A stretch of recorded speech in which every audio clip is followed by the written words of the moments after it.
मईशत पर कौमी डायलॉग, वक्त का तकाजा। वजीर आजम मियां शहबाज शरीफ की हुकूमत ने मईशत की बहाली के लिए जो फैसले किए हैं उनसे कई असबाब की बुनियाद पर इख्तलाफ भी किया जा सकता है और इन पर जो तनकीद हो रही है वो भी बिला सबब नहीं, क्योंकि इन फैसलों से अमीर और गरीब सब मुतासर हुए हैं। लेकिन इख्तलाफ और तनकीद करने वालों को ये भी बताना चाहिए कि हुकूमत के फैसले क्यों गलत हैं और इस मुल्क को इक्तसादी बहरान से निकालने के लिए क्या करना चाहिए।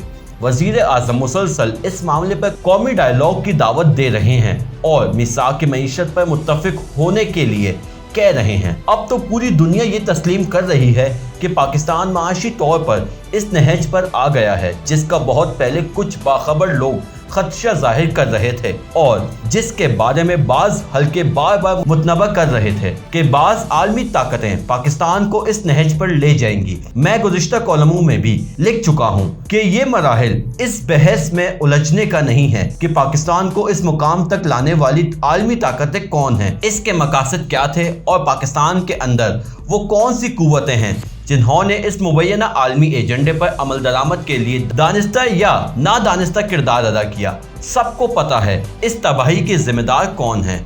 अब फौरी मसला यह है कि पाकिस्तान को इस गर्दाब से निकाला जाए जो बाज़ मुल्की और आलमी कुव्वतों के मखसूस मफादात का तहफ़्फ़ुज़ करते हुए पाकिस्तान के कौमी मफादात को निगल रहे हैं। ये दलील किसी भी तरह दुरुस्त नहीं है कि दुनिया के दीगर मुल्कों में पेट्रोलियम मसनूआत, बिजली और गैस के नर्ख अब भी पाकिस्तान से ज्यादा हैं, क्योंकि इस दलील के साथ ये नहीं बताया जाता कि इन मुल्कों की करेंसी पाकिस्तानी रुपए की तरह कमजोर नहीं है और वहाँ के लोग की वस्त आमदनी वहाँ की कीमतों का मुकाबला कर सकती है। पाकिस्तान में लोग कीमतों में इस इजाफे और बढ़ती हुई महंगाई के मुतहम्मिल नहीं हो सकते और अब इनकी सख्त जवाब दे चुकी है। जबकि इस दलील के साथ हुकूमत और अपोजिशन के कायदीन, माहिरीन इक्तिसादियात और अहले राय अफराद को ये बताना चाहिए आम लोगों पर बोझ कम करने के लिए हुकूमत को क्या करना चाहिए। बाज़ कारोबार और सनतों पर सुपर टैक्स का नफाज, ज्यादा आमदनी पर ज्यादा टैक्स देने के ऐलान और दुकानों, होटलों, रेस्टोरेंट्स वगैरह पर फिक्स टैक्स आयद करने के इकदामात पर बहुत ज्यादा तनकीद हो रही है। ये कहा जा रहा है कि इन इकदामात से सनत व तिजारत को नुकसान पहुंचेगा और बेरोजगारी में इजाफा होगा। हो सकता है कि इस दलील में भी वजन हो, लेकिन मुतबादिल क्या होना चाहिए इस पर कोई बात नहीं कर रहा। इस सूरत हाल को देखते हुए मईशत पर कौमी डायलॉग बहुत जरूरी हो गया है। मिसाक मईशत वसी तर कौमी इक्तिसादी पॉलिसी का अहाता करेगा। इस डायलॉग में कौमी सियासी जमातें, सिविल सोसाइटीज की तंजीमों, सनत व तिजारत के नुमाइंदा इदारों, इक्तिसादी माहिरीन, अदलिया और मसल्ह अफवाज को भी शामिल होना चाहिए।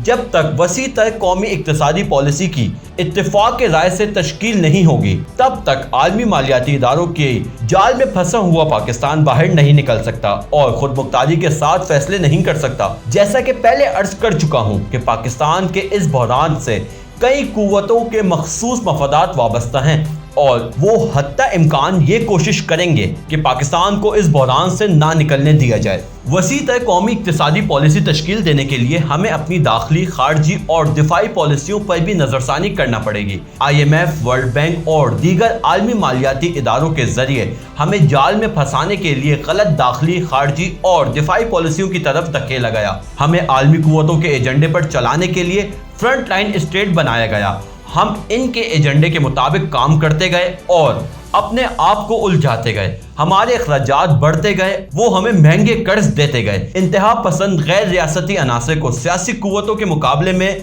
ला खड़ा किया। फिर इंतहा पसंद कुव्वतों के खिलाफ नाम नेहाद और मसनूई जंग ने हमारी मईशत को मजीद तबाह किया। अब हम इन मंजिल पर पहुंच गए हैं कि अपनी मर्जी के कोई फैसले नहीं कर सकते। हमें बैरूनी कुव्वतों के डिक्टेशन पर अमल करना पड़ता है और इनकी दी हुई खैरात बतौर महंगा कर्ज पर जीना पड़ रहा है। पाकिस्तान को माशी बहरान और तफीलीपन से निकालने के लिए वसी तर कौमी इक्तिसादी पॉलिसी की तश्कील जरूरी है और इस पॉलिसी पर अमल दरामद के लिए हर स्टेक होल्डर को एक मिसाक के जरिए पाबंद किया जा सकता है। मिसाक मईशत के लिए खारजा पॉलिसी बदलना पड़ेगी, दिफाई पॉलिसी में भी तब्दीली लाना पड़ेगी और सबसे अहम बात यह है कि अब तक दाखिली सतह पर जो कुछ होता रहा है वो अब नहीं चलेगा। موجودہ خارجی پالیسی کو ہمیں غیر جانبدار پالیسی میں بدلنا ہوگا اور اپنے قومی مفاد کو مقدم رکھنا ہوگا۔ ٹکراؤ کی پالیسی سے گریز کرنا ہوگا۔ امریکی کیمپ سے نکلنے کے لیے کوئی مہم جوئی نہیں کرنا ہوگی۔ سب سے بڑے اتحادی یا سب سے بڑے دشمن والے رویوں سے نکلنا ہوگا۔ اس غیر جانبدار پالیسی کی بنیاد پر دفاعی پالیسی تشکیل دینا ہوگی۔ داخلی سطح پر آئین اور قانون کی بالادستی کو یقینی بنانا ہوگا۔ ہر ادارے کو اپنی آئینی حدود میں رہ کر کام کرنا ہوگا۔ اس کے بعد ہی جا کر وسیع تر قومی اقتصادی پالیسی بن سکے گی جو نہ صرف پاکستان کو معاشی بحران اور تفصیلی پن سے نکال سکے گی بلکہ خود مختاری اور سلامتی کو لاحق خطرات کا مقابلہ کرنے کے قابل بھی بنا سکے گی۔ میثاق معیشت پر ڈائیلاگ کے لیے مزید وقت ضائع کرنے کے ہم متحمل نہیں ہیں۔